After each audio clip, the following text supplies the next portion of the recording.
اب عشاء کی اذانیں بھی ہو چکی ہیں، نماز کا ٹائم ہے۔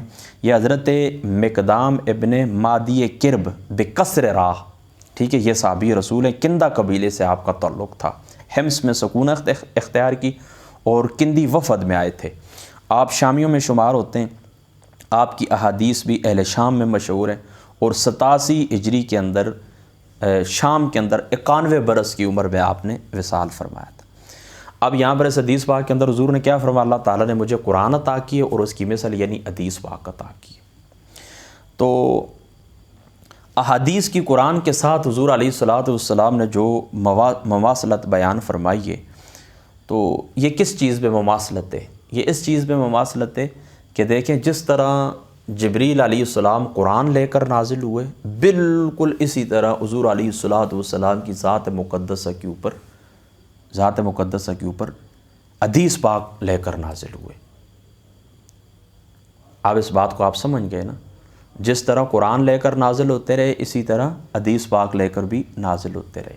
فرق کیا ہے؟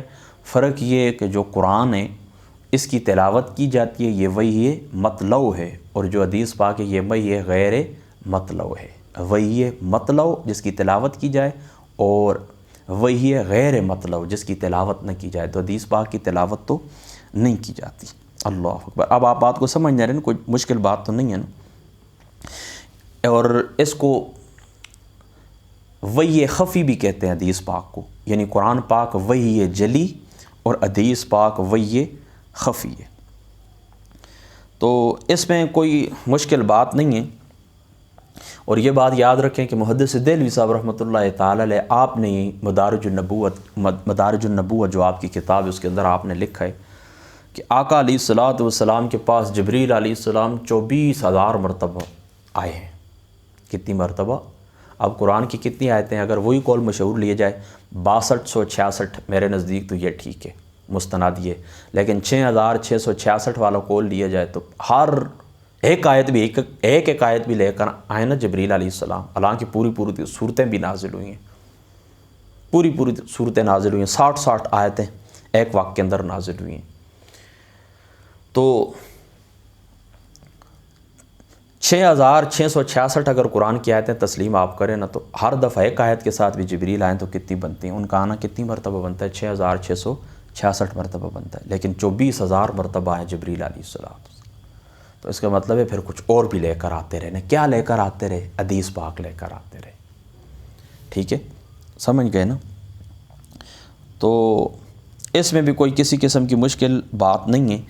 تو یہاں پر یہ بات بس یہ یاد رکھ لیں کہ یہ جو چیزیں حضور نبی پاک صلی اللہ تعالیٰ علیہ وآلہ وسلم آپ نے بیان فرمائی ہیں نا، تو اس کا ذکر اللہ تعالیٰ نے قرآن کے اندر نہیں کیا ہے، یعنی معاہد کی جو گری ہوئی چیز ہوتی ہے اس کا کیا حکم ہے، یہ قرآن پاک کے اندر نہیں۔ اسی طرح باقی جو چیزیں حضور نے فرمائی یہ تمہارے اوپر میں آرام قرار دیتا ہوں، جس طرح یہ گھر کے اندر پالنے والا جو ہوتا ہے نا، اس کو کیا کہتے ہیں، گدھا، گھریلو گدھا، یہ حلال نہیں ہے۔ تو محدث دہلوی صاحب رحمۃ اللہ تعالیٰ علیہ آپ فرماتے ہیں کہ گھریلو کا جو لفظ اس حدیث پاک کے اندر استعمال ہوتا ہے نا، تو یہ جو حرد وخشی ہوتا ہے، فرماتے ہیں یہ حرمت سے خارج ہے، جسے گور خر کہتے ہیں۔ تو گور خر کا کھانا محدث دہلوی صاحب رحمۃ اللہ تعالیٰ علیہ آپ نے حلال کیا۔ میری اس کے اوپر کوئی تحقیق نہیں ہے، آپ نے مشہد اللمعات کے اندر جو الفاظ لکھے وہ میں آپ کو سنا رہا ہوں کہ گور خر، محدث دہلوی صاحب رحمۃ اللہ تعالیٰ علیہ آپ نے اس کو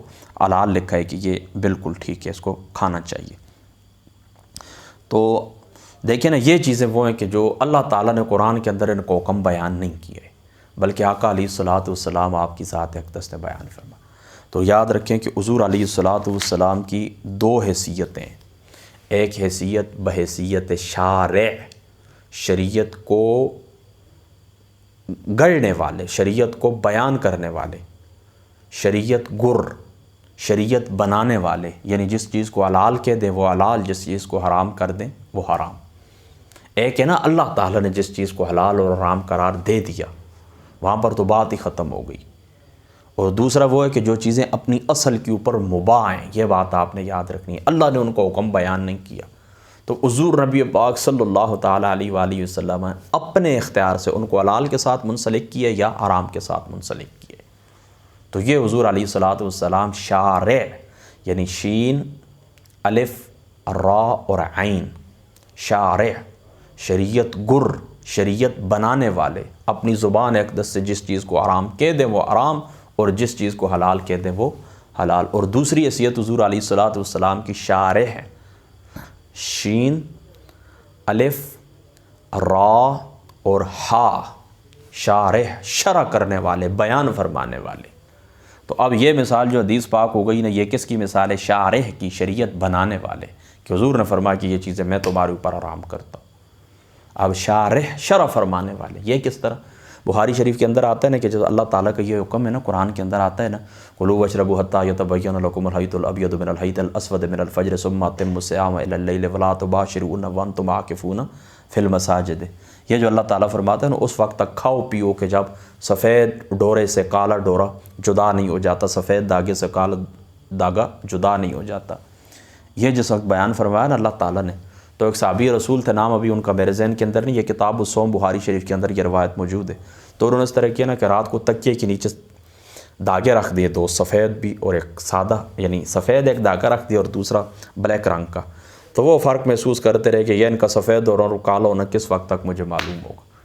تو جب حضور علیہ السلام کو یہ بات پتہ چلی، آقا علیہ الصلوۃ والسلام نے فرمایا اس سے مراد کیا ہے؟ اس سے مراد فجر کا ظاہر ہونا ہے۔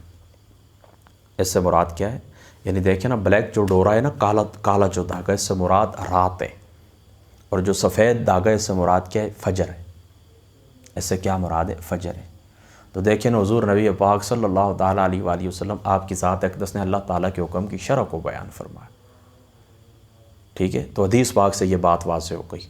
تو اب یہ بات آپ لوگوں نے یاد رکھنی ہے کہ اگر اللہ تعالیٰ کے قرآن سے حضور محمد مصطفیٰ کی ذات اقدس کو جدا کر دیا جائے، حضور کے فرامین کو جدا کر دیا جائے، تو قرآن پاک کے اندر سوائے چند احکام کے باقی بچتا ہی کچھ نہیں ہے۔ تو دو مستقل حجتیں ہیں، ایک قرآن اور دوسری سنت، بس اس چیز کو آپ نے یاد رکھنا۔ اور تیسری یہ بات، چونکہ اب بالکل نماز کو 2 منٹ باقی ہیں، یہ بات آپ نے یاد رکھنی ہے کہ یہ جو آخر میں آتا ہے نا کہ آپ کسی قوم کے پاس جائیں، وہاں پر انہوں نے آپ کی مہمان نوازی نہیں کی، تو آپ پھر اس کی کوئی چیز زبردستی لے سکتے ہیں۔ مثال کے طور پر مہمان نوازی کھانا پینا جو ہوتا ہے، تو اس کی برابر آپ قیمت کی کوئی چیز ان سے لے سکتے ہیں۔ تو یاد رکھیں، محدثین نے اس کی شرح کے اندر بہت کچھ لکھا ہے۔ بعض لکھتے ہیں کہ یہ ابتداء کے اندر تھا، اب یہ معاملہ ختم ہو گیا ہے۔ اور جو مہمان نوازی ہے نا، یہ بات یاد رکھیں، یہ واجب نہیں ہے، بلکہ یہ مستحب ہے اور یہ سنت ہے۔ یہ سنت ہے اور یہ مستحب ہے۔ لہٰذا جو مستحب چیزیں ہوتی ہیں نا، تو مستحب کے اوپر سختی نہیں کی جا سکتی۔ لہٰذا اگر کسی شخص نے آپ کی مہمان نوازی نہیں کی، تو آپ اس کے اوپر سختی نہیں کر سکتے۔ تو یہ ابتداء اسلام کے اندر تھا۔ اور بعض محدثین نے لکھا ہے کہ زکوٰۃ کے نازل ہونے سے پہلے کی حکم تھا۔ اب چونکہ زکوٰۃ جس وقت نازل ہو گئی ہے، زکوٰۃ کا حکم اللہ نے نازل کر دیا، تو اب مہمان نوازی صرف استحباب کے طور کے اوپر باقی رہی ہے، وجوب ختم ہو گیا ہے۔ تو یہ اس زمانے کے ساتھ یہ بات خاص تھی۔ اور بعض محدثین نے یہ بھی لکھا ہے کہ اب کوئی اس طرح کے سخت قسم کے حالات پیدا ہو جائیں، جس کو ایمرجنسی کہتے ہیں، کہ جہاں پر اللہ تعالیٰ پھر وہ دوسری جو حرام چیزیں ان کو بھی کھانا اللہ تعالیٰ حلال کر دیتا ہے، تو ایسی صورت اگر لوٹ کر آ جائے تو مہمان نوازی اگر وہ نہ کریں تو آپ سختی کر سکتے ہیں۔ اس کی وجہ یہ ہے نا کہ اس وقت پھر وہ دوسری چیزیں جن کے اوپر اللہ تعالیٰ نے نجس عین جن کو قرار دیے، وہ جب حلال ہو جاتی ہیں، تو پھر ظاہری سی بات ہے کہ جس نے مہمان نوازی نہیں کی اس کے اوپر تو پھر بدرجہ اولا سختی کی جا سکتی ہے۔ اب آپ بات کو سمجھ گئے نا۔ باقی مہمان نوازی یہ مسلمانوں کی سیرت ہے، مسلمان کی پہچان ہے۔ حضور علیہ الصلوۃ والسلام کی ذات اقدس نے فرمایا کہ من کان یؤمن باللہ والیوم الآخر فلیکرم ضیفہ، بخاری اور جامع ترمذی اور مسلم کی روایت ہے کہ